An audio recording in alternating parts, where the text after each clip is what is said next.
T20 లీగ్లో హైదరాబాద్ ఈ champions కు ఎదురే లేదనిపిస్తోంది. ప్రత్యర్థి ఎవరైనా ఫలితం మాత్రం ఒక్కటే అన్నట్టుగా వరుసగా 5వ విజయాన్ని నమోదు చేసింది. వరంగల్ వారియర్స్ పై పూర్తి ఆధిపత్యం చెలాయించిన హైదరాబాద్ ప్లే ఆఫ్స్ లో అడుగుపెట్టింది. బౌలర్లు మరోసారి కట్టుదిట్టమైన ప్రదర్శనతో జట్టు విజయంలో కీలక పాత్ర పోషించగా కెప్టెన్ అభిరథ్ రెడ్డి మెరుపు శతకంతో మ్యాచ్ ను ఏకపక్షంగా మార్చేశాడు. హైదరాబాద్ ఈ ఛాంపియన్స్ మరోసారి ఆల్రౌండ్ షోతో అదరగొట్టింది. తొలుత టాస్ గెలిచి బ్యాటింగ్ ఎంచుకున్న వరంగల్ వారియర్స్ కు ఓపెనర్లు వేగవంతమైన ఆరంభాన్ని అందించారు. పవర్ ప్లేలో అమన్ రావు దూకుడుగా ఆడటంతో వరంగల్ భారీ స్కోరు దిశగా దూసుకెళ్లినట్లే కనిపించింది. పవర్ ప్లే ఆఖరి ఓవర్లో అజయ్ అద్భుతంగా బౌలింగ్ చేశాడు. తొలి బంతికే హర్షిత్ ను అవుట్ చేసి ఈ ఛాంపియన్స్ కు తొలి వికెట్ అందించాడు. అదే ఓవర్ 5వ బంతికి అమన్ ను పెవిలియన్ కు చేర్చాడు. ఆ తర్వాత వరంగల్ బ్యాటర్లు పరుగుల కోసం చెమటోడ్చారు. పవర్ ప్లే పూర్తయ్యాక తొలి బౌండరీ సాధించడానికి వారియర్స్ బ్యాటర్లకు 30 బంతులు పట్టిందంటే హైదరాబాద్ బౌలర్లు ఎంత కట్టుదిట్టంగా బంతులేశారో అర్థం చేసుకోవచ్చు. కీలక సమయంలో అజయ్ దేవ్గౌడ్ వరుస వికెట్లు పడగొట్టి మ్యాచ్ స్వరూపాన్నే మార్చేశాడు. మధ్య ఓవర్లలో హైదరాబాద్ బౌలర్లు కట్టుదిట్టంగా బంతులేయటంతో వరంగల్ పరుగుల వేగం పూర్తిగా తగ్గిపోయింది. చివర్లో వారియర్స్ బ్యాటర్ సౌనక్ కులకర్ణి మెరుపు ఇన్నింగ్స్ తో 173 పరుగులు చేసింది.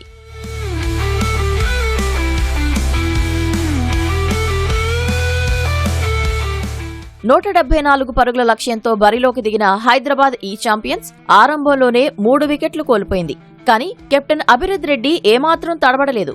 గణేష్ గడుగుతో కలిసి ఇన్నింగ్స్ ను చక్కదిద్దుతూ క్రమంగా వరంగల్ బౌలర్లపై ఎదురుదాడికి దిగాడు. గణేష్ అర్ధశతకంతో అండగా నిలవగా అభిరథ్ మైదానం నలువైపులా బౌండరీలు సిక్సర్ల వర్షం కురిపించాడు. గతంలో 99 పరుగుల వద్ద శతకం చేజార్చుకున్న అభిరథ్ ఈసారి ఆ లోటును తీర్చుకుంటూ కేవలం 43 బంతుల్లోనే అజేయ శతకం నమోదు చేశాడు. గణేష్ అవుట్ అయిన తర్వాత ప్రణవ్ వర్మతో కలిసి అభిరథ్ జట్టును విజయ తీరాలకు చేర్చాడు.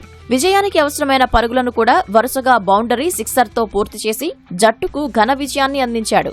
మరోవైపు తన సెంచరీని కూడా పూర్తి చేశాడు. కేవలం 15.3 ఓవర్లలోనే లక్ష్యాన్ని ఛేదించిన హైదరాబాద్ టోర్నీలో తమ ఆధిపత్యాన్ని చాటుకుంది. ప్లే ఆఫ్స్ కి చేరిన తొలి జట్టుగా నిలిచింది. కీలక ఇన్నింగ్స్ ఆడిన అభిరథ్ రెడ్డికి player of the match award దక్కింది. 9 సిక్స్లు బాదిన Abhirath super sixes of the match, super striker of the match గా నిలిచాడు. కీలక వికెట్లు తీసిన అజయ్ దేవ్గౌడ్ కు game changer of the match award దక్కింది.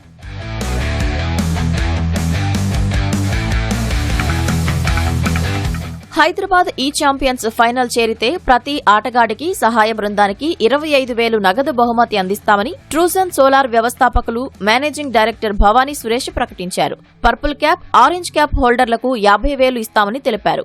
మ్యాచ్ ముగిసిన తర్వాత డ్రెస్సింగ్ రూమ్ లో ETV director Sujay, ETV Bharat director Bruhathi, ట్రూజన్ సోలార్ ఫౌండర్ భవానీ సురేష్ జట్టు ప్లేయర్లతో సమావేశమయ్యారు.